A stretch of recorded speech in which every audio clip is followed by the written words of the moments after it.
500, 1000 రూపాయలు, 2000 ప్రతి సంవత్సరం ఆగస్టు 15కో లేదా అల్లూరి సీతారాం జయంతి వర్ధంతికో క్షత్రియులు వాళ్ళ పిల్లల్ని తీసుకుని మా పిల్లల ఆర్థిక పరిస్థితి మాకు చదువులకు సాయం చేయమని అడుగుతుంటే గుండె తరికిపోయింది.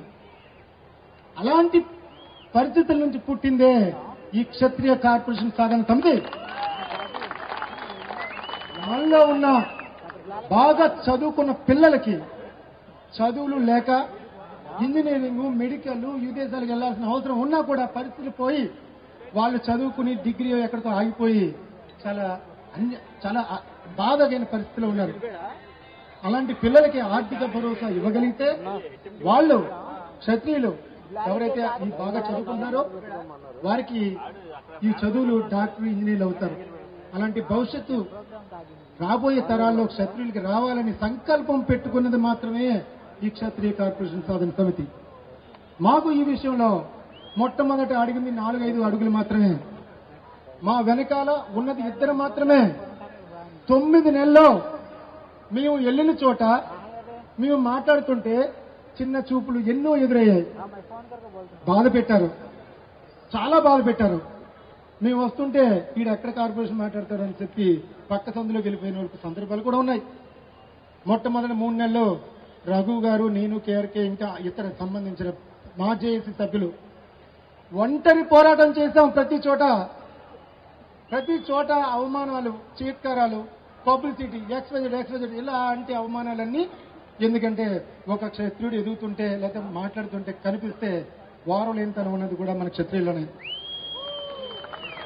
అలాంటి రోజు నుంచి ఈ రోజు ఈ సమయం ఇలా వస్తుందని చెప్పి సంకల్పం చేసుకుని మొదలెట్టాం మా క్షత్రియ కార్పొరేషన్ కోసం. ఆ రోజు ఇది.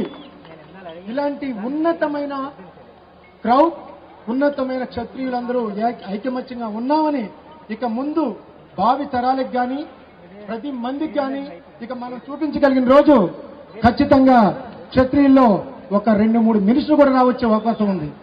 ఎందుకంటే ఒక క్షత్రియుడు 10 మందికి మోటివేట్ చేసే వ్యక్తి. అలాగే 30 నియోజకవర్గాల్లో కూడా మన క్షత్రియులు డిసిషన్ మేకింగ్ లో కూడా ఉన్నారు. అలాంటి పరిస్థితుల్లో మనలో ఐక్యతా లోపం వల్ల మాత్రమే ఇలాంటి దుస్థితి ఏర్పడుతుంది. రాబోయే తరాలు కానీ మన తరాలు కానీ మన పిల్లలు కానీ భవిష్యత్తులో ఎట్టి పరిస్థితులు కూడా విభేదాలు లేకుండా ఐక్యమత్యంగా ప్రతి సంవత్సరం ఇలాంటి ఒక కార్యక్రమం చేసుకోవడానికి మీరందరూ సిద్ధమా? అవసరమా? ఇలాగే ప్రతి సంవత్సరం చేసుకుందామా? రాష్ట్రంలో ప్రతి సంవత్సరం ఒక్కొక్క కార్యక్రమం ఒక్కొక్క చోట పెట్టుకుందాం. దానికి సహకరించడానికి పెద్దలందరూ ముందుకు వస్తున్నారు. ఇప్పుడు అలాంటి అవకాశాన్ని మనం వాడుకుందామా? ఈరోజు గంగదాత గారు చెప్పారు, చాలా సంతోషం సార్. ఇది ఏదైతే మీరు జేఏసీ అని ఇచ్చారో అది మా క్షత్రియుల్లో ఉన్న పేదవారికి చదువులకి మిగతా ఆటలకి దాని యొక్క కృషి ఉపయోగిస్తామని చెప్పి మనస్ఫూర్తిగా ఈ సభాముఖంగా మీరు చెప్తున్నాను సార్.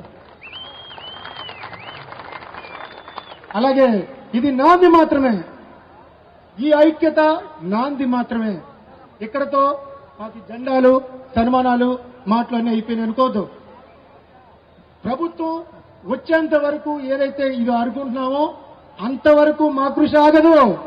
ఈ రోజు 100 మంది అనుకున్నది రేపు 1,00,000 మందితో కూడా ఇదే కార్యక్రమం చేయడానికి మేము సిద్ధంగా ఉంటాం. అలాగే దానికి కావాల్సిన పేదవారు క్షత్రులు ఎవరైతే ఉన్నారో వాళ్ళందరికీ కూడా ఆ ఫలితాలు అందే విధంగా వరకు కూడా మేము మళ్ళీ ఇదే కార్యకర్తగా వర్క్ చేయడానికి సిద్ధంగా ఉన్నాం తప్ప ఎక్కడా కూడా మాకు అధికారాలు అవసరం లేదు. ఇది కూడా పెద్దలందరికీ చెప్తున్నాం సార్. మీ అండదండలతో, మీ యొక్క అభిమానంతోనే ఫర్దర్ గా కూడా మా యొక్క క్షత్రియ కార్పొరేషన్ సాధన సమితి యొక్క సభ్యులు పనిచేస్తూ, అలాగే ముఖ్యంగా మాకు మొట్టమొదటి నుంచి క్షత్రియ సేవా సమితి ఆంధ్రప్రదేశ్ ఫెడరేషన్ వారు మాకు ప్రతి చోట ఎక్కడ కార్యక్రమాలైనా మాకు చాలా అండదండలు లభించాయి. ముఖ్యంగా పండుగల్లో మేము మా ఇంట్లో పండుగలు చేసుకోలేదండి. చేసుకున్నదల్లా ఆ ఊరు పండుగ చేసుకుంటే అక్కడికి వెళ్ళి మాట్లాడుకునే అవకాశం. దానికి చాలా మంది పెద్దలు కండవల్లి, రాజపాలెం, అమలాపురం, అలాగా కాకినాడ, రాజమండ్రి, ఇలా వివిధ పేర్లు చెప్పలేను, దయచేసి అనుకోకటి తప్పుగాను ఏదో భావించండి. వారందరికీ చేతులెత్తి మనస్ఫూర్తిగా నమస్కారం తెలియజేసుకుంటున్నాను. ఎందుకంటే వాళ్ళు ఒక తప్పని పండగ చేసుకుని ఈ సుత్తుగాళ్ళు వచ్చారేంట్రా బాబు మాకేదో చెప్తారని అనుకోకుండా వాళ్ళ పిల్లలకి కానీ వాళ్ళకి కానీ మాకు అవకాశం ఇచ్చి దీనిలో భరోసా చెప్పిన ఇందులో చాలా మంది నాకు ప్రత్యక్షంగా మొహాలు కూడా చూసిన సంబంధాలు ఉన్నాయి నాకు. వారందరికీ అలాగే ఈ సాధన కోసం వచ్చిన మీ అందరికీ కూడా పెద్ద మనసు చేసుకుని నమస్కారం చేస్తున్నారు. అలాగే ఇక 3వ తారీఖు కార్యక్రమం ఇంకా మేము అయిపోయాం. 3వ తారీఖు తర్వాత ఏం చేయాలి? రాబోయే రోజుల్లో ఎలక్షన్ కోడ్ వచ్చేస్తుంది. ఎలక్షన్ కోడ్ వస్తే ఏ విధమైన నిర్ణయాలు తీసుకోవడానికి ఉండదు. అటువంటి పరిస్థితుల్లో మా పెద్దలు ధైర్యంగా మేమున్నాం, డోంట్ వరీ మేము ఉన్నామని చెప్పి చాలా భరోసా ఇచ్చారు. ఈ ఫిబ్రవరి 3వ తారీఖున పర్మిషన్ కూడా వారి యొక్క ఆలోచన మీద వచ్చాం. తీసుకున్నాక ఏం చేయాలి, ఫిబ్రవరి 3 తర్వాత ఏం చేయాలి మాకేం అర్థం కాల. అలాంటి పరిస్థితుల్లో 2-3 సార్లు కలవటం, పెద్దల సహకారం తీసుకోవటం, అలాగే మాకు ఆ రోజు మన యొక్క ఆర్థిక పరిస్థితులు ఎలా ఉన్నాయని చెప్పడం, క్షత్రియ కార్పొరేషన్ సాధనకి సహాయం చేయమని చెప్పి అన్ని పార్టీల సహాయం, అందరి కాళ్ళు అధినేతల కాళ్ళు పట్టుకుని బతిమాలుకుని సాధించే వరకు మేము కృషి చేస్తామని చెప్పుకుంటానే వచ్చాం. అలాంటి ఈ భరోసాకి మీరందరూ ఇంతలా అన్నుదన్నుగా నిలబడినందుకు మరీ మరీ మరీ థ్యాంక్స్ చెప్పుకుంటున్నాను మీ అందరికీ. అలాగే ఈ ఐక్యతను ఎక్కడా కోల్పోవద్దు సార్. మన యొక్క ఐక్యత బట్టే ఫ్యూచర్ లో మన పిల్లల భవిష్యత్తులు ఆధారపడి ఉంటాయి. స్పర్ధలు కానీ మనస్ఫూర్తిగా ఏదైనా గొడవలు కానీ పెట్టుకోకుండా ఐక్యతతో మనందరం కలిసి నడుద్దామని ఈ సమావేశంగా అందరం ప్రమాణం చేసుకుంటూ రాబోయే తరాల పిల్లలకి మంచి భవిష్యత్తు ఇవ్వడానికి మనం కృషి చేద్దామని తెలియజేసుకుంటూ నాకు ఈ అవకాశం ఇచ్చిన మీ అందరికీ నమస్కారం తెలియజేస్తాను. అలాగే చిన్న సబ్మిషన్, దీంట్లో మాకు ఇంకా ప్రాణం పోయే చివరి ఊపిరిలో మాకు అన్ని విధాలుగా నిలబడిన పెద్దలందరూ, మా చైర్మన్ పెదబాబు గారు, ఆయన గురించి మీకు చాలా వివరంగా చెప్పాలి సార్. 4-5 నెలల నుంచి ఆయన మా వెంటే ఉంటూ ఎక్కడికక్కడ సమితి మోబిలైజేషన్ చేస్తూ ఎక్కడికక్కడ మాట్లాడుతూ ఇలా చేయండి అలా చేయండి అని చెప్తూ మాకు 80% ఈ కార్పొరేషన్ సాధన మీటింగ్ సక్సెస్ అవ్వాలి, బాగా చేయండి అని చెప్పి మాకు వెన్నుదన్నుగా నిలబడిన పెదబాబు గారికి మనస్ఫూర్తిగా దండం పెట్టుకుంటాం సార్. అలాగే అసెంబ్లీలో విష్ణుకుమార్ రాజు గారు మాట్లాడటానికి దానికి సంబంధించిన ముందు 10 రోజులు ఆయన కలుసుకోవటం, దాని గురించి వివరాలు అందజేయటం, అదేవిధంగా ధైర్యంగా అగ్రవర్ణాల్లో ఉన్న మన పరిస్థితుల్ని ఆయన అర్థం చేసుకుని అసెంబ్లీలో ధైర్యంగా ఆయన మాట్లాడటం జరిగింది. తర్వాత ముఖ్యంగా ఈ విషయాల్లో ఇలా జరుగుతుండగా పండగ నాడు నరసింహరాజు గారిని కలవడం జరిగింది. నరసింహరాజు గారు ఏంటి పరిస్థితి అంటే ఇది సార్ ఇలా జరిగిందని చెప్తే, పర్వాలేదు మనం దాని గురించి సీఎం గారి దృష్టికి తీసుకెళ్దాం, మీరు ముందుగా ప్లాన్ చేసుకోండి అని చెప్తే ఆయన జనార్దన్ గారిని కల్పించడం, ఆ తర్వాత వివరాలన్నీ ఆయన సానుకూలంగా విని మేము మీ కార్యక్రమం చేసుకోండి మేము వస్తాం అని చెప్పడం జరిగింది. సో ఆయనకు కూడా మనస్ఫూర్తిగా ధన్యవాదాలు తెలియజేసుకుంటాం సార్. చివరిగా జనార్దన్ గారిని 2-3 సార్లు కలవడం జరిగింది. ఆయన యొక్క బిజీ షెడ్యూల్లో కూడా మాకు అవకాశం ఇచ్చి సానుకూలంగా మన యొక్క ఆర్థిక పరిస్థితులు ఎలా ఉన్నాయని చెప్తే ప్రేమతో అర్థం చేసుకుని వారు మనందరికీ సహాయం చేయడానికి నేను కూడా మీ కార్యక్రమానికి వస్తాను, మీరు చేసుకోండి అని చెప్పడంతో ఈ కార్యక్రమానికి పెద్దదిగా అతిథిగా వచ్చిన ఆయన కూడా చేతులెత్తి వినయపూర్వకంగా నమస్కారం తెలియజేస్తున్నాను. ఇప్పుడు ఆయన మాట్లాడగలుగుతుందిగా కోరుతున్నాం. జై క్షత్రియ, జై క్షత్రియ, జై క్షత్రియ. ఈ ఐక్యతని ఎక్కడా కోల్పోవద్దు. మనం రాబోయే తరాలకి ఇదే ఐక్యత కొనసాగిస్తే మళ్లీ మనం రాజులుగా బతికే గొప్ప రోజులు వచ్చే పరిస్థితుంది, లేదా కూలోలు కింద బతికే పరిస్థితి వస్తుంది. అది గుర్తు పెట్టుకుని రాజులందరూ బతుకుదామని మీ అందరికీ థ్యాంక్ యూ చేసుకుంటున్నాను. థ్యాంక్ యూ శివాజీ గారు. ఇప్పుడు ప్రభుత్వ ప్రతినిధి ఎమ్మెల్సీ గారు జనార్దన్ గారు, ముఖ్యమంత్రి గారు ఈ కార్యక్రమానికి రావడానికి ఎంతో ప్రయత్నించారు ఆయన నోటి మీదుగా ప్రకటన చేయడానికి. కానీ హైకోర్టు ఓపెనింగ్ ఉండటం వల్ల ఆయన రాలేక ఆయన తరఫున జనార్దన్ గారిని పంపించడం జరిగింది. ఇప్పుడు ఆయన ప్రసంగించవలసిందిగా కోరుతున్నాను.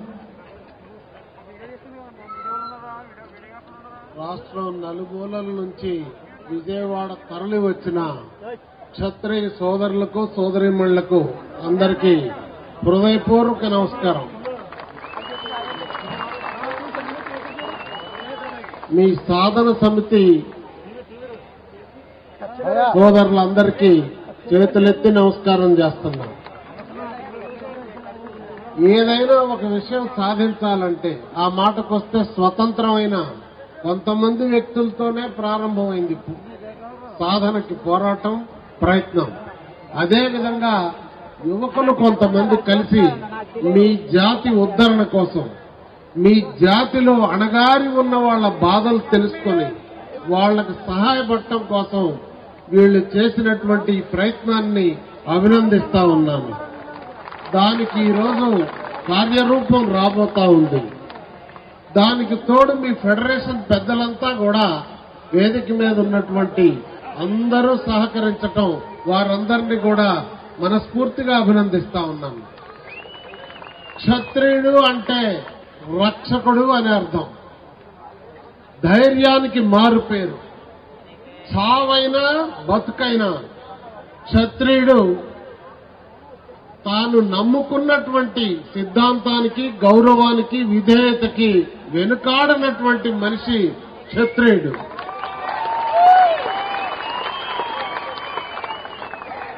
మన దేశ చరిత్రలో క్షత్రియుల పాత్ర చెప్పవలసి వస్తే చాలా కీలకమైనటువంటి పాత్ర.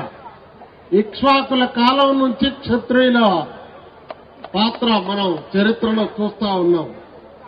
అలానే స్వతంత్ర భారతంలో కూడా ఇప్పుడే పెద్దలు చెప్పారు, మనం ఏకపాత్రాభినయం కూడా చూశాం. నిజంగా అల్లూరి సీతారామరాజు గారు 26 సంవత్సరాల పిన్న వయసులో, చూడండి, 26 సంవత్సరాలకి సమాజాన్ని అర్థం చేసుకోవటమే కష్టంగా ఉంటుంది. అంత చిన్న వయసులో పోరాటం చేసి రవి అస్తమించని బ్రిటిష్ సామ్రాజ్యాన్ని గడగడలాడించాడు అల్లూరి సీతారామరాజు గారు. ఆయన్ని చూడటానికి వచ్చేవాళ్ళంట తెల్లదొరలు, ఎవరీరా అల్లూరి సీతారామరాజు అని. చూసే కళ్ళలో కళ్ళు పెట్టి ఆయన చూసే ధైర్యం లేనటువంటి పరిస్థితి. అంత తేజోమయుడు అల్లూరి సీతారామరాజు గారు. లాంటి అల్లూరి సీతారామరాజు గారు ఆ రోజు ఆ సంధికి వెళ్తే ప్రాణాలు పోతాయని తెలిసి కూడా మృత్యు కుహరంలోకి ధైర్యంగా వెళ్లినటువంటి వ్యక్తి.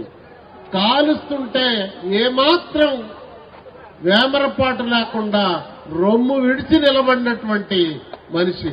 అలాంటి ధైర్య సాహసాలకి మారు పేరు క్షత్రియ జాతి. నాకొక అనుభవం, ఏ ఊర్లో చూసినా ఒక రాజుగారు క్షత్రియుడు ఉన్నారంటే 99% వాళ్ళు ఊళ్ళో అందరి మన్ననలు పొందుతారు. అందరినీ కలుపుకొని వచ్చే గుణం ఉంటుంది. తనకున్న దానిలోనే కొంత పక్కోడికి సహాయం చేసేటటువంటి తత్వం ఉంటుంది. మీ అందరికీ సమాజంలో చాలా మంచి పేరు ఉంది. కానీ కాలక్రమేణా చరిత్రలో కొంతమందికి సంపద కూడింది, కొంతమందికి సంపద కూడక ఆర్థిక ఇబ్బందుల్లో ఉన్నాం. ఇది క్షత్రియ జాతిలోనే కాదు, అన్ని జాతుల్లోనూ ఉంది. కనుక వారు పేదరికం ఉందని చెప్పుకోవటానికి సిగ్గుతో, అభిమానంతో, బాధతో, ఇందాకే చెప్పారు, పక్క జిల్లాకు పోయి ఉన్నూళ్ళలో కట్టెలమ్మటం అంటారు చూడండి, పూలమ్మిన దగ్గర కట్టెలమ్మలేక పక్క ఊరికెళ్లి చాలా భారంగా బతుకు నిర్వహిస్తా ఉంటే వాళ్ళ బాధలన్నీ చూసి ఈ పిల్లలు మరి చలించటం అనేది చరిత్రలో లిఖించాల్సినటువంటి అంశం. క్షత్రియ చరిత్రలో, ఆంధ్రప్రదేశ్లో క్షత్రియుల చరిత్రలో వారు చేసిన పోరాటం, వారు చేసినటువంటి కృషి, ఈ రోజు ప్రభుత్వం చేస్తున్న ప్రకటన చరిత్రలో నిలిచిపోయేటటువంటి రోజు. క్షత్రియుల్లో కూడా మనకు తెలుసు, ఆనాడు అల్లూరి సీతారామరాజు గారు ఎన్టీ రామారావు గారితో అతి సన్నిహితంగా మెలిగిన డివిఎస్ రాజు గారు సినిమాల్లో, అంతేకాదు చంద్రబాబు నాయుడు గారితో ఐటీ విప్లవం తీసుకొని వచ్చి గ్రామాల్లో ఉన్నటువంటి పేదలు, రైతాంగం పిల్లలందరికీ ఉపాధి అవకాశాలు కల్పించడం కోసం చంద్రబాబు నాయుడు గారు ప్రపంచంలోనే ఐటీ పరిశ్రమలని ఆంధ్రదేశానికి తీసుకొచ్చినప్పుడు మీ క్షత్రియుడే ప్రధాన పాత్ర వహించినటువంటి సత్యం రామలింగరాజు గారు.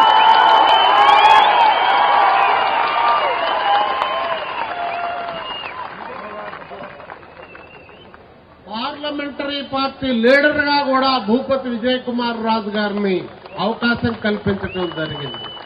ఈ విధంగా అంతేకాదు వేదిక మీద ఉన్నటువంటి వారు కూడా చాలా గొప్పవారు ఉన్నారు, ప్రావీణ్యులు ఉన్నారు, జీవితాన్ని జయించినటువంటి వ్యక్తులు ఉన్నారు. రాజకీయాల్లో గాని, వ్యాపారంలో గాని, సామాజికంగా గాని సేవా తత్పరులు ఉన్నటువంటి విషయం మీకు తెలుసు. ఆదాయం చాలా మందికి ఉంటుంది, సంపద ఉండటం ముఖ్యం కాదు. సంపద ఉన్నోళ్ళందరినీ సమాజంలో గుర్తుపెట్టుకోరు, కొంతమందే సమాజంలో గుర్తుంటారు. బతికున్నప్పుడు మన గురించి చెప్పుకుంటే విశేషం కాదు, మనం చనిపోయిన తర్వాత ప్రజల్లో బతికినోడే నిజమైనటువంటి మనిషి. అలాంటి కోవకు చెందిన వాళ్ళు కొద్దిమందే ఉంటారు. ఆ కొద్ది మందిలో వేదిక మీద ఉన్న వాళ్ళు కూడా కొంతమంది. అందులో మనం చూస్తున్నాం బైర్రాజ్ ఫౌండేషన్ బ్రహ్మాండంగా సేవా కార్యక్రమాలు మొట్టమొదటి ప్రారంభించి చేశారు. సమాజంలో ఉన్న అన్ని జాతులకి సేవ చేశారు వీళ్ళు, ఒక్క జాతికే చేయలా. అలానే వసుధ ఫౌండేషన్, వేగేసిన ఫౌండేషన్, వసుధ ఫౌండేషన్ రాజు గారు ఇక్కడే ఉన్నారు, వెంకట్రామరాజు గారు కోట్ల రూపాయలు ప్రతి సంవత్సరం ఖర్చు పెడతా ఉంటారు సమాజ సేవ కోసం, పేదవాళ్లను ఉద్ధరించడం కోసం, చదువుల కోసం, మంచినీరు ఇవ్వడానికి, ఇలాంటి కార్యక్రమం ఆసుపత్రిలో ఇబ్బంది ఉన్నటువంటి వైద్యులు ఉన్నటువంటి రోగుల కోసం. అలానే ఉద్దరాజు ఆనందరాజు ఫౌండేషన్ ఉంది, మానస ట్రస్ట్ అశోక్ గజపతిరాజు గారి ట్రస్ట్ పనిచేస్తుంది, చక్ర ఫౌండేషన్ ఉంది. ఈ విధంగా ఇదేక ఫౌండేషన్లు ఉన్నటువంటి మీ క్షత్రియ జాతి రాజులందరూ కూడా బ్రహ్మాండంగా సమాజంలో మీ జాతికే కాకుండా అణగారిన వర్గాలన్నిటికీ కూడా సహాయం చేయటం అభినందించాల్సినటువంటి విషయం, వీళ్ళందరినీ గుర్తుంచుకోవాల్సినటువంటి అంశం. నిజానికి వ్యాపారంలో అన్ని వర్గాల వాళ్ళున్నా రాజులు వ్యాపారాల్లో దూసుకొని పోయే గుణం ఉన్నటువంటిది కూడా నిజం. మీ వాళ్ళంతా చేస్తున్నటువంటి వ్యాపారం చూస్తే సుమారు 40-50 వేల కోట్ల టర్నోవర్ ఉంటుందంటే ఆశ్చర్యం లేదు. అంత గొప్ప వాళ్ళు ఉన్నారు, ఇబ్బంది పడి తినటానికి లేక ఇబ్బంది పడుతున్నటువంటి వాళ్ళు ఉన్నారు. ఒక క్షత్రియుల్లోనే కాదు, అన్ని అగ్రవర్ణాల్లో ఉన్నారు. కానీ ఇంతకాలం అగ్రవర్ణాల్లో ఉన్నటువంటి పేదలను ఆదుకోవటానికి ఆలోచించలేదు పెద్ద ఎత్తున ప్రభుత్వాలు. కానీ ఈరోజు చంద్రబాబు నాయుడు గారు మీరందరూ మీలో ఉన్నటువంటి పేదల్ని ఆదుకోవడం కోసం మీ ప్రతినిధి వర్గం వచ్చి చెప్పినప్పుడు ఆయన మనసు చెలించి ఒకటే మాట అన్నాడు, తప్పకుండా సహాయం చేస్తా, నా ప్రభుత్వంలో అందరూ ఆనందంగా ఉండాలి, బాధతో ఉండటానికి వీల్లేదు. అందుకే మీరు చూశారు కదా పాదయాత్రలో చంద్రబాబు నాయుడు గారు ఒక ముసలమ్మ కొడుకు, కూతురు, కోడలు ఎవరూ పట్టించుకోకుండా ఉంటే, తినటానికి ఇంకా తిండి పంపకం మూలుగుతా ఉంటే ఆమెతో మాట్లాడాక పెన్షన్లు పెంచాలని ఆలోచించాడు. అలానే అసలు పేదవాళ్లకు పెన్షన్ పెట్టాలనేది ఆనాడు చరిత్రలో ఎన్టీ రామారావు గారు ప్రవేశపెట్టారు. అప్పుడు దాకా పెన్షన్ అనే మాట భారతదేశంలో కాదు ప్రపంచంలో ఎక్కడా లేదు. అప్పుడు వితంతువులకి అలానే ముసలి వాళ్లకు కూడా పెన్షన్లు పెట్టడం జరిగింది. ఈ రోజు అదే పెన్షన్లని 2000కి పెంచడం జరిగింది. పెంచితే ముసలోళ్లందరికీ కూడా సమాజంలో పలుకుబడి పెరిగింది, కుటుంబంలో పిల్లగాళ్లు పలకరిస్తున్నారు, మనవలు మనవరాళ్ళకి కోర్కెలు తీర్చే పరిస్థితి వచ్చింది.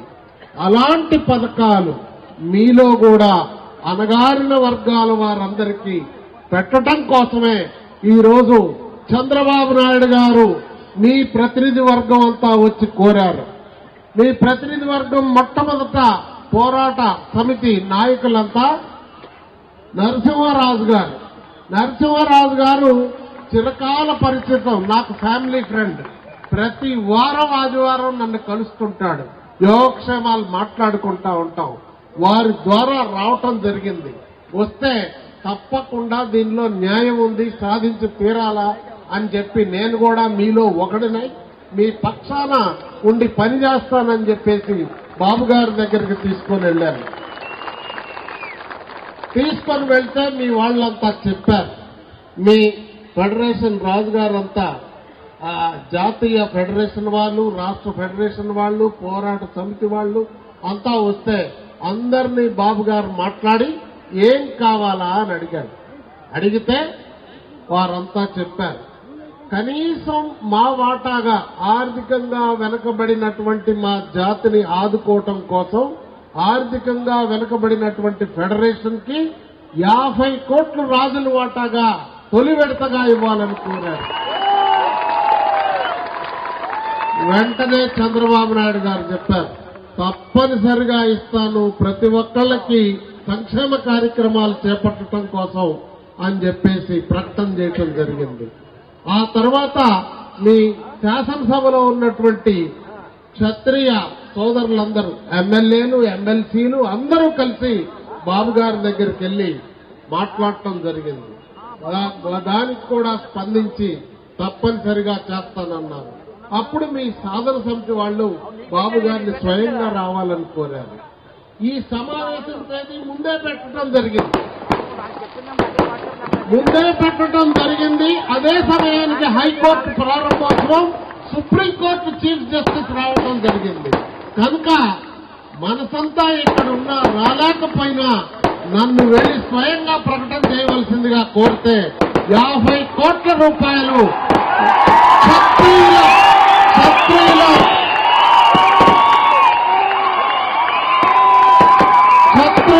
చరిత్రలో మొట్టమొదటిసారి చంద్రబాబు నాయుడు గారు అణగారిన వర్గాల వారికి ఈ రోజు ఆర్థిక సహాయం చేయడం కోసం ప్రకటించడం ముబారహం. మీ అందరికీ అభినందనలు తెలియజేస్తా ఉన్నాను.